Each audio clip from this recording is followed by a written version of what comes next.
Rero nkuko twabibonye umutwe w'ijambo ry'Imana uyu munsi ariryo duhagararaho dusenga, ndavuga abana b'ubwami, amen, n'abana b'umucyo.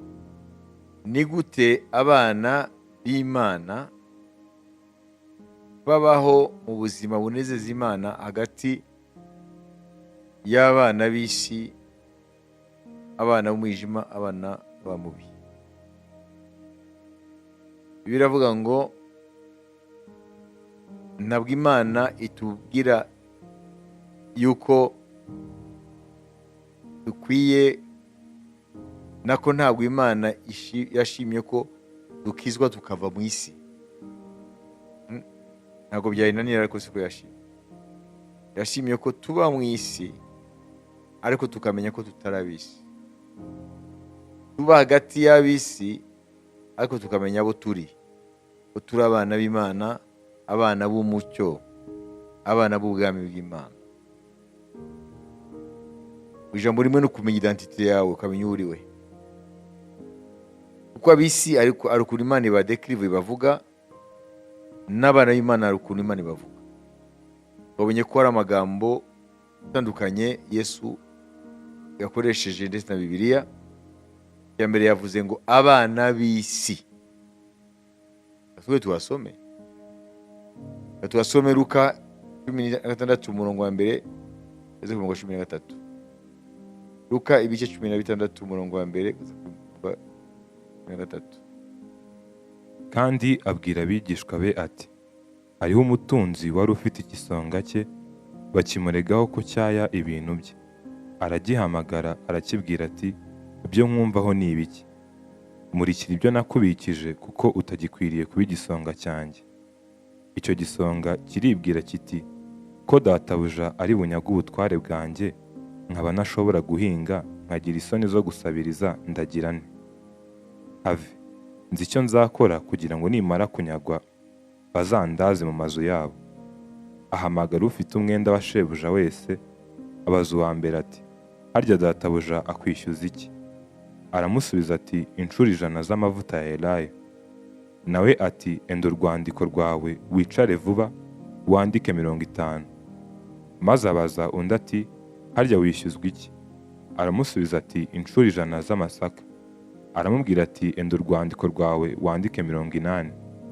Nuko shebuja ashima icyo gisonga kibi, kuko cyakoze iby'ubwenge. Kuko abana b'iyi si ari abanyabwenge mu byo ku ngoma yabo kuruta abana b'umucyo. Kandi ndababwira ni ubutunzi bubi mu bushakisha inshuti, kugira ngo nibushira bazabakire mu buturo bw'iteka.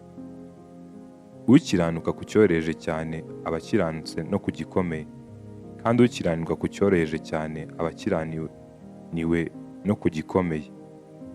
Niba mutakiranutse mubikijwe ubutunzi bubi, ninde uzababitsa ubutunzi bw'ukuri? Kandi niba mutakiranutse ku by'abandi mubikijwe, ninde uzabaha ibyo mwitegekaho? Nta mugaragu ukeza abami babiri, kuko aba ashaka kwanga umwe agakunda undi, cyangwa yagoma kuri umwe agasuzugura undi. Ntimubasha gukeza Imana n'ubutunzi. Amen. Amen. Hano turashaka kwibanda kuri uwo murongo w'8. Muvise ko ari inkuru z'igisonga na shebuja. Uvuga ngo shebuja yagiye ubutunzi bwacyo kugira ngo kibujere. Managing. Noneho kibyitwaramo nabi. Uwo mukozi abyitwaramo nabi. Noneho inkuru zigera kwa shebuja. Amenya yuko ariho arangiza ubutunzi bwe. Shebuja aramuhamagara, ibyo numva ni biki? Ati rero nyereka ibyanjye byose mbere yuko usezerera. Amaze kumenya ko iramusezerera, avuga ati rero nzagira gute? Kujya guhinga sinkishoboye, kujya gusabiriza naho byankoze isubira ntirisoni. Reka rero yigira ubwenge rero. Ahamagara abo bose abitare debiteur, ahamagara afite imyenda. Shebuja, wowe ufite umufitiye angahe? Tuvuge nimba umwe, dukoreshe imvugo kino gihe, nimba umwe avuga ngo mufitiye 500, icara vuba hano andika ko umufitiye 300. Wowe mufitiye angahe? Ye mufitiye 100. kiravuga hano, andika ko ufite 80. Agenza gutyo kubera iki? Ngo namara kwirukanwa bazamufashe, bazamwibuke ko yabagiriye neza. Yesu aravuga ngo nimumve iby'icyo gisonga kibi, umukozi mubi, ubwenge yakoresheje. Kandi shebuja aramushima kubera yuko nubwo ngira mwirukane yabanje kungaruriza ibyanjye, ariko ntamenye amanyanga yabikozemo. Abana mumenye ko Yesu ni Imana. Aravuga amanyanga y'abantu, ngo amanyanga yose arayazi abantu bakora. Noneho ngo mumve ubwenge bw'icyo gisonga kibi. Ngo nuko rero ngo abana b'isi ngo baruta ubwenge mu by'isi abana b'umucyo, abana b'ubwami. Umurongo 8, iyo niyo somo. Ngo abana b'isi, bivuga ngo abantu badakijijwe, ngo bafite ubwenge mu byabo by'isi, bafite ubwenge, bafite ingoga mu byo bakora, babishyiramo umwete, bari sharp mu by'isi kuruta abana b'umucyo mu by'ubwami bw'Imana. Ni ukuvuga ngo rero hano hari ikibazo gikomeye cyane. Ese ishyaka abantu bafite mu by'isi, ab'isi, umwete bashyiramo wawubona mu bana b'Imana mu by'ubwami? Ni ukuvuga ngo abantu bitwa ko ari abana b'Imana, iby'Imana babifata nk'ibintu segondere, babifata nk'ibintu biza inyuma y'ibindi byose. Kuko imbaraga abantu bitwa ko ari abana b'Imana bashira mu by'isi, nk'ab'isi bashira mu by'isi, nta n'agatonyanga k'izo mbaraga bashira mu by'ubwami bwabo, ubwami bw'Imana. Ibyo ni byo Yesu rero aravuga. Ubwo biramubabaza kubona ab'isi ukuntu mu byabo bafite umwete, babiha agaciro, baca mu nzira zose ngo bagere ku ntego yabo, kuko bo muri iyi si nta rutangira. Inzira zose ziremewe keretse ugeze ku ntego yawe. Mu gihe cyose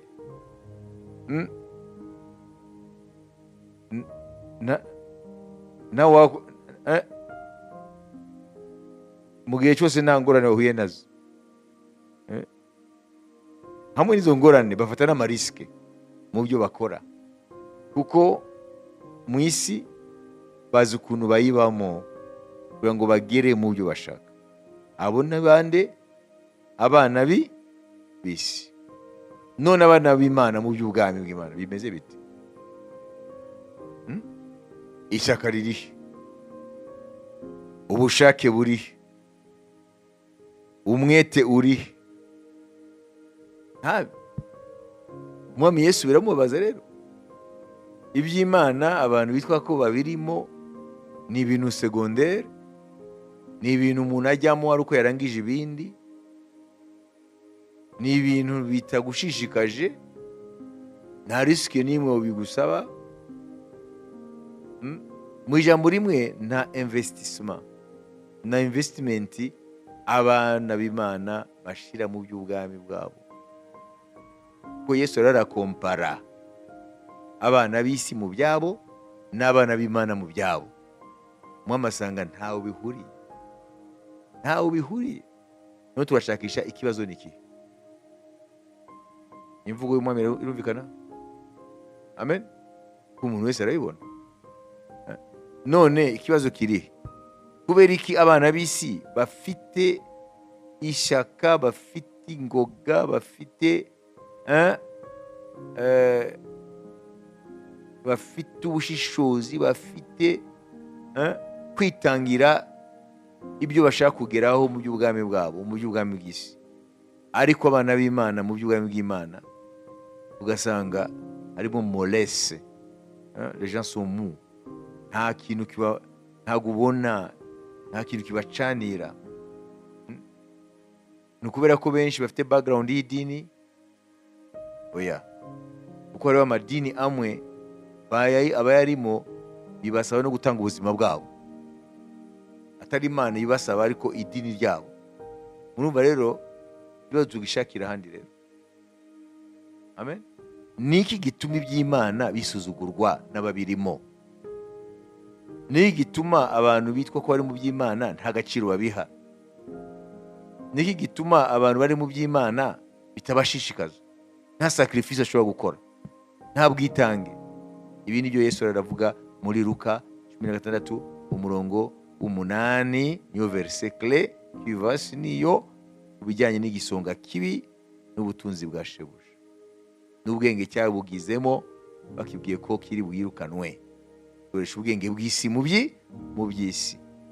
Ngo reka mbabwira abafite umwenda badatabura mbere ko banyirukana, ufite 100 by'ideni ari mubwire yandike 80, ufite 500 mubwire yandike 300, kugira ngo nanjye nimara kwirukanwa mu mwanya uri imbere baze bangoboke, baze banyakire mu mago yabo, baze bamfashe, bazibuka ineza nabagiriye. Nubwo mu bwami bw'Imana ibyo byitwa amanyanga, ariko mu bwami bw'isi byitwa ubwenge. Mubyandike ibyo. Hari ibintu mu isi byitwa ubwenge, ariko mu bwami bw'Imana babyita amanyanga, buriganya, ujura. Kuko amavaleur y'isi menshi Imana yita anti-valeur. Ibishimwa mu isi cyane Imana ibyita ibisesemo. Niyo mpamvu bivuga, Yesu yavuze ngo tout ce qui est élevé chez les hommes est une abomination devant Dieu. Ngo ibishizwe hejuru byose mu bantu imbere y'Imana n'ibisesemo. Rero uyu munsi rero ukwiye kubyibazaho. Rero tugiye kumenya ko hariho ubwami bubiri, ari ubwami bw'Imana, ubwami bw'umucyo, ari n'ubwami bwa Satani, ubwami bw'umwijima. Kandi bwose bufite abaturage babwo, abana babwo, ntaho bahuriye. Ikibazo rero ni iki rero mu matorero y'abakristo? Ni ukubera ko abantu iyo bakiriye ijambo ry'Imana cyangwa iyo bakijijwe, ntabwo bigishwa bamenye ko bahinduye ubwami, bahinduye abami, bahinduriye abatware. Abandi nabo nubwo bigishwa ntibashaka kumenya. Ubwo Paulo arabagora avuga ngo apprenant toujours mais ne parvenant jamais à la connaissance de la vérité. Ushobora kwigishwa igihe cyose ariko ntuzapfe umenye uko kuri. Kumbe rero ubujiji rero n'ubuswa ntabwo ari ko umuntu gusa yabuze kwigishwa, ariho n'uwigishwa ariko akaguma ari mu bujiji n'ubuswa. Uko nabwiye ku cyumweru ngo nushaka kumenya uzamenya, nudashaka ntuzamenya. Uwo ari ikintu kimwe Imana yashyize mu muntu, la volonté. Ubushake ni ikintu gikomeye cyane. Amen. Niko batubwira hano ngo abantu bashobora kwigishwa ntibazigere bamenya ukuri. Amen. Donc apprenant toujours mais ne parvenant jamais à la connaissance de la vérité. Wabibise? Dushobora kwigishwa ariko ntituzige tumenya ukuri kuko nta bushake buhari. Kuko ubushake nibwo butuma tugera ku cyo dushaka. Umukomange muzakingurirwa, mushake muzabona, musabe muzahabwa. Timoteyo 2:3 ku murongo wa 6 wa 7. Kuko muri bo harimo abagabo bomboka mu mazu, bakanyaga abagore batagira umutima, baremerewe n'ibyaha, batwarwa n'irari ry'uburyo bwinshi. Bahora biga ariko ntabwo babasha kugira ubwo bamenya ukuri. Amen. Bahora biga. Uze rero abigisha bahora biga ariko ntacyo bamariye, kuko ntabwo bamenya ukuri. Nuvuga ngo rero akwiye kuba ubushake. L'élément volonté compte beaucoup dans l'apprentissage. Ubushake ni ikintu gikomeye cyane mu gushaka kumenya ibyo ushaka kumenya. Ubushake. Iyo ubushake budahari n'ibintu byoroheje ntabwo bigeraho. Akwiye kuba ubushake. Uva abagore rero ngo bigishwa iteka ariko nta ntabwo bamenye ukuri. Batubwiye impamvu yabyo. Bo bifitiye amarariya yandi, bafite amarari, hari ibintu bindi bashaka kugeraho ya kamere, iby'umwuka ntacyo bibabwiye, nubwo babyigishwa ntabwo byinjira muri bo. Rero hariho ubwami bw'Imana, ari ubwami bwa Satani. Hariho abana b'Imana, ari abana ba Satani. Hariho abana b'umwijima, hari abana b'umucyo. Bibiliya iratubwira rero kubitandukanya. Nk'Abefeso 2:1-2 baratubwira natwe tutarakira ijambo ry'Imana, tutarakizwa, tutaritwa abana b'Imana, aho twari turi muri abo nyine, abo Bibiliya ivuga abana b'isi. namwe yarabazuye mwebwe abari bapfuye muzize ibicumuro n'ibyaha byanyu, ubwo mwagenderaga kera, ibyo mwagenderagamo kera mukurikiza imigenzo y'iyi si, mugakurikiza umwami utegeka ikirere, ari we mwuka ukorera mu batumvira. Amen. Natwe twarimo muri bande? Muri abo bagomera Imana ni bande? Ngo nabagenda bumvira umwami uteye ikirere, niwe mwuka ukorera abantu bagomera Imana. Mu ijambo rimwe, n'ab'isi badafite Kristo. Ngo natwe twari muri bo mbere.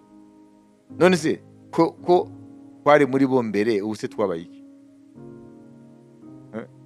Ko twarimo mbere muri bo, ubu se twabaye iki? Abantu benshi ntibamenya icyabaye. Mais ils ont changé de royaume, ils ont changé de maître, ils ont changé de roi. Bahinduye ubwami, bahinduye umwami, bahinduye umutware. Par voie de conséquence, bahinduye n'ubuzima uko babonaga. Ese niko bimeze mu matorero. Niyo mpamvu Yesu yaravuze ngo naje muri iyi si. Amen. Alléluia. Kugira ngo habe division. Abantu benshi ntabwo basoma hano ngo babyumve. Nibaza ko hari abantu bamwe hari ibintu basoma bagahita batambuka bakagenda kuko badashaka kumva ibyo ari byo. Reka wumve Yesu kwatubwira. Imana ishimwe. Hariya muri Luka 12:49 uze ku 53. Benshi ahantu ntabwo bisobanukirwa.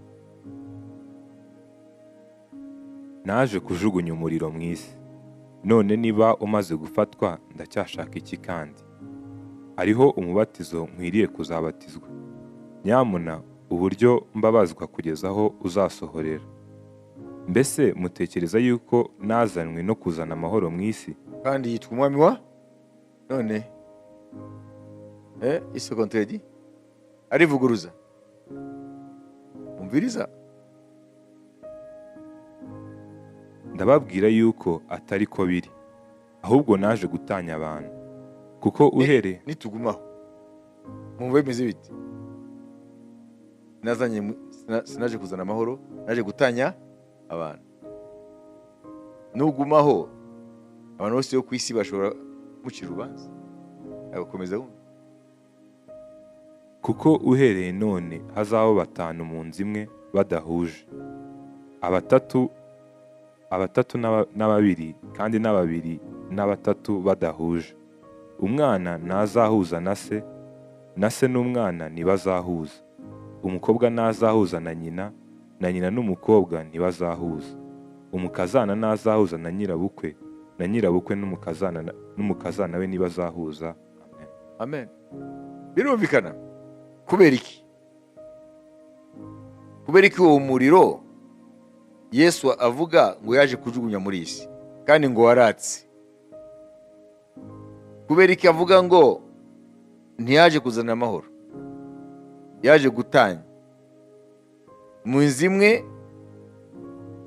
hazaba hariho division. Birumvikana. Nuvuga ngo niba Yesu ari umwami w'umucyo, isi ikaba iganzwa n'umwami w'umwijima. Nimba Yesu ari Imana, isi ikaba itekwa na Satani, umwanzi w'Imana. Kuko Satan veut dire l'adversaire de Dieu. Satani bivuga ngo umwanzi w'Imana. Kera yitwaga Lucifer, l'ange luminifère, l'ange porteur de lumière. Ubu ntabwo ari Lucifer, ni Satani, umwanzi w'Imana. None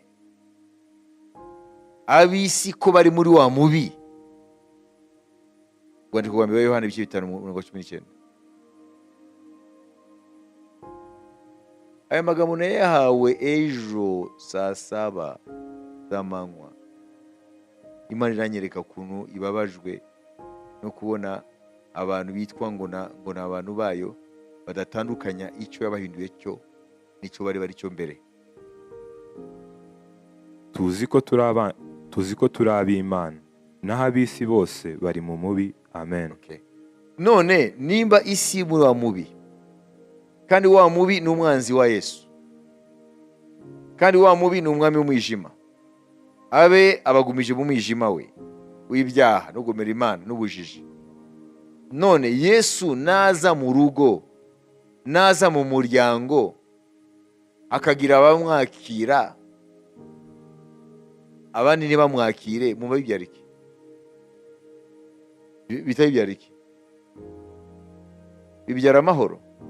Oya, ntabwo bibyara amahoro.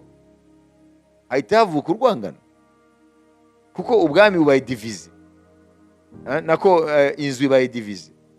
Bamwe baracaye muri wa mubi, abandi binjiye muri Yesu, kandi bombi ni abanzi. Yesu ni umwanzi wa Satani, na Satani ni umwanzi wa Yesu. Uwo muryango rero winjiyemo amacyakubiri. Nibyo avuga. None umuriro uratangiye. Umuriro uratangiye. Ese mwabyumvise? Ni umwami w'amahoro, ariko kumwakira bituma none Satani yakubaraga kuri uwe. Azatangira rero akorere mu bantu akiri umwami wabo bakurwanya. Fata umugabo n'umugore, umwe nakizwa akakira Yesu by'ukuri, apana kuvuga ibintu by'amadini cyangwa gufata imu zombi kompromis. Ako kanya hari ibintu batangira kutajyanamo. Nimba umugabo aterekera, umugore yakijijwe, azajya muri iyo mirimo. Nimba umugabo akibandwa, umugore ntabijyemo, azajya muri iyo bintu. Nimba barasangira akayoga, nimba ari sangapi, bakaba batagasangira, nimba ko ari ikintu kibuze. Ari ibi, nimba umugabo atumura itabi, umugore narinywe, ikibazo. None bari mu buriri bumwe, saa 9 y'ijoro, wa mugabo ajya abyuka agafata agatabi agatumura. Mbere nacyo byamutwaga wa mugore, sibyo? Kuko urumva ko yamukunze, amukunda n'imyotsi ye. Urayumva? None icyo gihe se azakomeza kwihanganira iyo myotsi? None azagira gute? Azajya he? Azasohoka ajye kuryama muri salo? Nimba se bafise akazu gato, azajya hanze? Mvuga ngo rero ele incommodé. Mvuga ngo atangiye kuba mu bigeragezo, kubera yuko yahinduye ubwami, yahinduye n'umutware, yahinduye n'ubuzima. N'abavandimwe nuko ari ibintu mahora mufatanya, ariko mu gihe Imana ibyita icyaha ntabwo muzayifatanya. None se baza gukunda? Abo nyine Satani nibo azakoresha bakwegereye kugira ngo arebe yuko yakurwanya ukamugarukira. Ko niyo ntego ye. Mugiye kumva rero aya magambo ya Yesu Kristo muri iyo context. Imana ishimwe.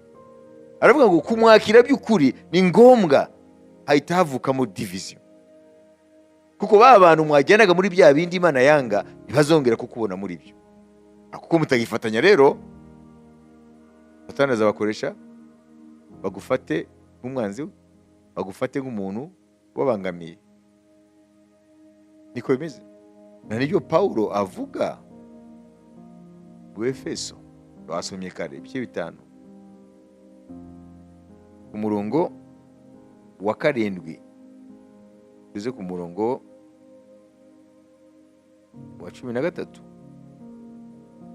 Nuko ntimugafatanye nabo, kuko kera mwari umwijima, none mukaba muri umucyo mu mwami wacu. Nuko mugende nk'abana b'umucyo, kuko imbuto z'umucyo ari ingeso nziza zose no gukiranuka n'ukuri. Mushakashake uko mwamenya ibyo umwami ashima. Ntimukifatanye n'imirimo y'ab'umwijima itagira umumaro, ahubwo muyihane, kuko ibikorwa nawe rwihishwa biteye isoni no kubivuga. Ariko byose iyo bitangajwe n'umucyo, nabyo ubwabyo bihinduka umucyo. kuko ikimurikiwe n'umucyo cyose gihinduka umucyo. Amen.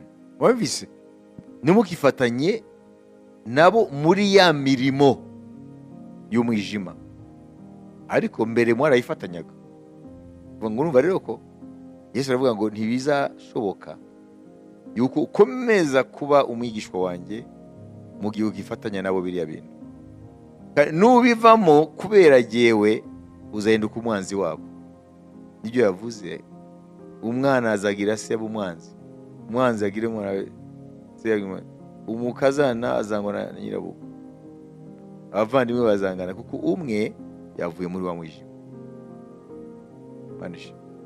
Hanyuma Pawulo rero aravuga ngo ntabwo byoroshye n'intambara. Niyo mpamvu nabyise problématique chrétienne. Ni intambara, ni problématique, ni ikibazo dukwiye kwiga tukamenya uko tubihagararamo. Amen. Ya ni problématique la, kuko problématique tuyishakira igisubizo. Amen. Alléluia. Donc on établit la problématique, rero tubagaragaza icyo kibazo. Pawulo arabivuga rero ngo ibyo rero ntabwo byoroshye.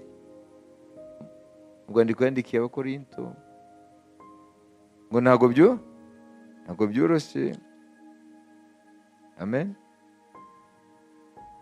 Kuko iyo biba gutyo, amen, ngo Imana yari kubakura hehe?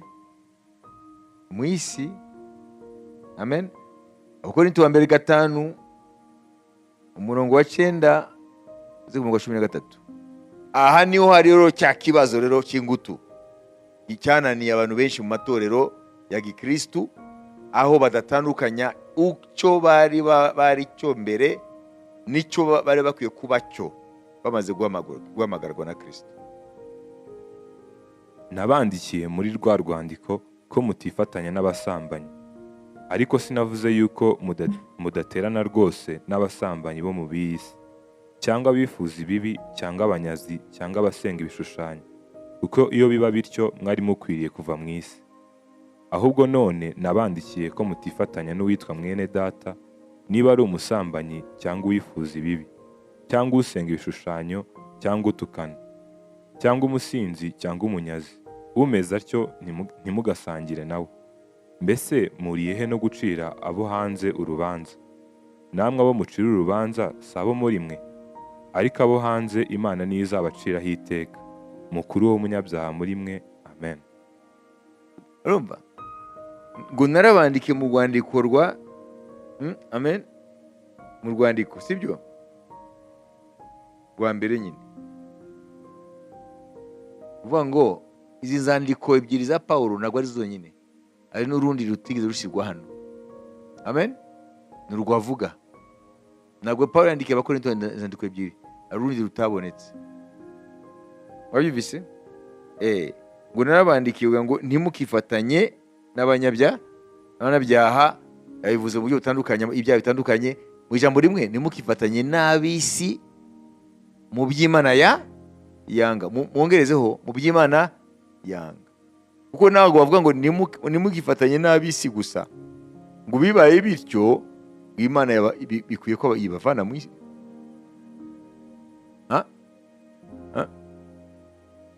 Ngo autrement il vous faudrait sortir du monde.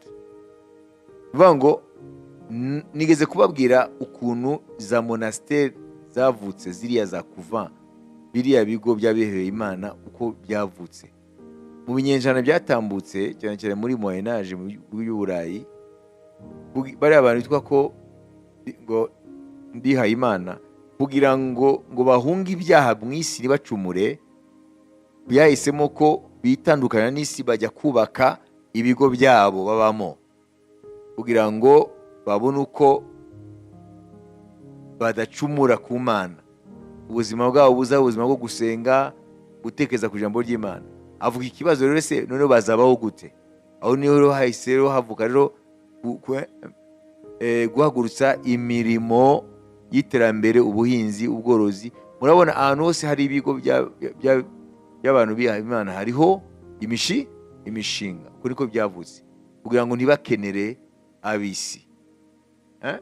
ariko intego ya mbere kwari guhunga ibyaha. Ariko byaje kugaragara yuko ahubwo ibyaha byabaye byinshi mu bigo kurusha hanze aho bari bari. Kubera iki? Kubera ko twabonye ko umukristo intambara ye iri mu nzego eshatu. Imbere na mbere intambara y'umukristo ni ukurwana kamere imurimo. None bagiye kwifungirana mu bigo. Kamere se bayisize hanze, bari kumwe nayo. Icya kabiri, Satani nawe turamurwanya. Satani se tumubakira inkuta ngo ahere hanze, yabakurikiranye no muri ibyo bigo. Icya gatatu rero, guhunga isi. Tuvuge ko bayihunze, ko biyubakiye ibigo babamo, ariko biriya bibiri, kamere na Satani, bajyanye nabyo muri ibyo bigo. Niyo mpamvu rero mu bushakashatsi bwakozwe n'abitwa ba archaeologue, abantu bacukura bareba amateka y'ibintu byashize muri Moyen Age y'Uburayi, bagiye basanga hari ibigo, izo za couvent, za monastère, ibigo by'abihaye Imana, bagiye basanga munsi hariho amarimbi y'utwana duto. Bivuga ngo rero bavanagamo amada. Bivuga ngo ni ibyaha byakorerwaga aho muri ibyo bigo, kuko kamere ntabwo bari bayisize hanze. Bivuga ngo rero Paulo aravuga rero ngo igikuru ntabwo arubwira ngo ntihabe interaction n'abisi, kuko dusangira amashuri, dusangira akazi, tujya mu isoko rimwe n'ibindi byose. Urumva ari ubuzima dusangiye n'abisi, sibyo? Rero ntabwo dushobora kwikupa n'abisi ngo bishoboke 100%, kiretse tuvuye muri iyi si. Iyo Paulo avuga hano ngo ahubwo mukwiye kumenya mu buryo bw'umwuka ntabwo muri kumwe, ntawe muhuriye nabo. Rero nukuvuga ngo mukwiye kudafatanya nabo muri ya mirimo y'umwijima, ya mirimo Imana yanga. Ibyo byo ni mukwiye kwifatanya nabo. Ariko kuvuga ko mutakwifatanya nabo muri byose 100% ntibishoboka, ko muracari mu isi. Kiretse Imana ibavanye mu isi. Niko batubwira no Korinto wa mbere ibice 5 umurongo wa 10 ngo autrement il vous faudrait sortir du monde. Kiretse muvuye mu isi. Amen. None duhagaze kuri ibyo, mumva byoroshye? Kuko Paulo hari ukuntu yita abiki gihe, dusomera mu Filipi ngo ni isi ibigoramye n'iy'ubugoryi, ngo niyo umwana w'Imana abirimo. Iyi si Paulo aravuga iki? Abafilipi ibice 2, amen, ku murongo wa 14 tugeze ku murongo wa 18. Mukore byose mutitotombana, mutagishanya impaka, kugira ngo mutabaho umugayo cyangwa uburyarya, muba abana b'Imana batagira inenge hagati y'ab'igihe kigoramye cy'ubugoryi, abo mubonekeramo nk'amatabaza mu isi, mwerekane ijambo ry'ubugingo, kugira ngo mbone uko nzirata ku munsi wa Kristo, yuko ntirukiye ubusa kandi nkaba naruhijwe n'ubundi. Ariko nubwo amaraso yanjye yaba yokumishwa ku gitambo cyo kwizera kwanyu ngo abe ituro, ibyo nabyishimira nkanezeranwa namwe mwese. Aba ariko namwe mwishimana nanjye. Amen. Aravuze Paulo iki? Aravuze ngo tube abana b'Imana bamurika nk'amatabaza hagati y'abiki gihe kigoramye ubugoryi. Nimba tuba hagati y'abiki gihe kigoramye cy'ubugoryi kandi tubana nabo buri munsi, tugendana nabo, none mwumva se ari iyo ntambara iroroshye? Ntabwo yoroshye. Ni bakeya rero iyo ntambara bayizi, ni bakeya babizi. Abantu benshi bazi ko iby'Imana bifite umwanya wabyo, hanyuma undi mwanya bibera mu byacu. Bazi ko iby'Imana bifite iminsi byagenewe, iyindi minsi twibereye mu byacu, tukabaho nk'uko isi ishaka ko tubaho. Iyi realite y'amasi abiri ni bakeya bayibona. kumenya ko uriya muvandimwe wanjye n'uwo dusangiye amaraso, ariko ari mu bwami butandukanye n'ubwo ndimo. Umutware we atandukanye n'umutware wanjye, umwami we atandukanye n'umwami wanjye. Ibyo ni bake babizi ibyo. Niyo mpamvu iyo umuntu akurikiye Yesu nk'uko bikwiriye, bamwita ko akabya. Kubera iki? Babonera ku bandi bitwa ko nabo wari abakristo, ariko bo isi ikabibonamo. Ni wowe wenyine ukijijwe se? Ni wowe wenyine umukristo? Uriya kanaga se si umukristo? Kwibise we abikora, nawe urakabya. Niko bavuga. Ntago bazi amagambo Yesu yavuze hano ngo abana b'iyi si bafite ubwenge n'ubushishozi n'ingoga, bari shapu mu byabo by'iyi si kuruta abana b'umucyo mu by'ubwami bw'Imana. Uyu munsi rero bavandimwe, nimba dufite muri Kristo ibyiringiro yo kuzamubona, tugiye kubitekerezaho kabiri. Mbwiye ko nabihawe ejo saa 7. Imana iranyereka ubuzima bw'abantu b'isi. Nari nicaye jyenyine, n'ubu nari mfite karine ndabyandika. Umwuka arambwira ati fata karine wandike. Birimo ibyo ambwira yuko Imana ibabajwe no kubona ko abantu benshi bibeshya ko bategereje Yesu, bibeshya ko bakijijwe, bibeshya ko bazajya mu ijuru, ngo ariko ntibigeze batandukanya ubwo bwami bubiri. Ntibigeze batandukanya ubuzima barimo kera n'ubuzima bushya bwo muri Kristo Yesu. Iby'Imana nta gaciro babihaye. Iby'Imana ni secondaire, ni ibintu auxiliaire, ni ibintu biza, ibindi byose twabirangije.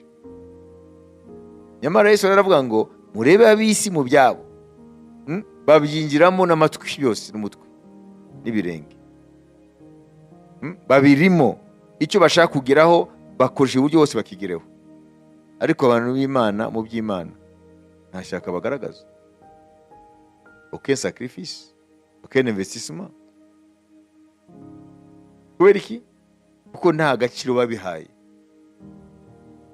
Rero Pawulo aravuga ngo impamvu umwana w'Imana w'ukuri akwiye guhura n'izo ntambara ni ukubera yuko azaba hagati y'abana b'isi batwagwa na Satani, umwami w'umwijima, kandi umwanzi w'Imana. Noneho ubwo rwango rw'Imana akaruba bibamo, hanyuma no bakanga Imana n'abayivuga umwuka n'umukuri, bakanga Imana nibigaragaza. Ntabwo ari twebwe babanze, babanze Imana muri twe. Abantu bakijwe by'ukuri, abantu bitandukanije na Satani n'iyi si y'umwijima, bakitandukanya n'imirimo yose y'umwijima bagenderagamo mbere batarakizwa. Abo bantu rero isi zabanga, ab'isi bazabanga, n'abavandimwe babo bakiri mu isi bazabanga, ariko ntago banga abavandimwe babo, banga iyo Mana bakiriye. Aho niho hari iyo ntambara. Rero nututayimenya rero uzasanga twarabaye désapprouvé par le Seigneur. Bara mwami yari amaze kutuda bike rouge. Ntago umwe mwize mumenya icyanzanye. Yatwiki yari yaje kujugunya umuriro yarawudometse, waratse. Icya kabiri yaje gutanya umuntu nanyakira, abantu bose bamuzengurutse bazamugira umwanzi. Kandi birumvikana kuko azaba yavuye muri wa mwijima. Ntabwo azaba akivuga bya biparu byabo, ntabwo azaba akibeshya bya binyuma byabo, ntabwo azaba akibandwa kwa kubandwa kwabo, ntabwo azaba akiroga kwa kuroga kwabo, ntabwo azaba yicana kwa bwicanyi bwabo, ntabwo azaba yiba niba yafatanyaga n'abajura, ntabwo azajya mu busambanyi nk'uko bigendagamo mbere. Hari ibintu byinshi Imana izamubwira ngo ibi bivemo. ntabwo wabizana mu bwami bw'Imana. Ubwami bw'Imana ni ugukiranuka, ni amahoro n'ibyishimo, umwuka wera. Fate iminota 10 umuntu wese yitekerezeho, witekerezeho muri izo generasiyo ebyiri uri mu yihe? Uri mu iyihe generasiyo? Ce sont deux générations qui se côtoient en même temps. Ni abantu b'uburyo bubiri baba mu gihe kimwe. None wowe urihe? Uri umwana koko w'umucyo? Uri umwana w'ubwami bw'Imana? Ubirebera hehe? Par rapport y'abariya bana bisi, bivuga abana baba mubi, abana b'umwijima.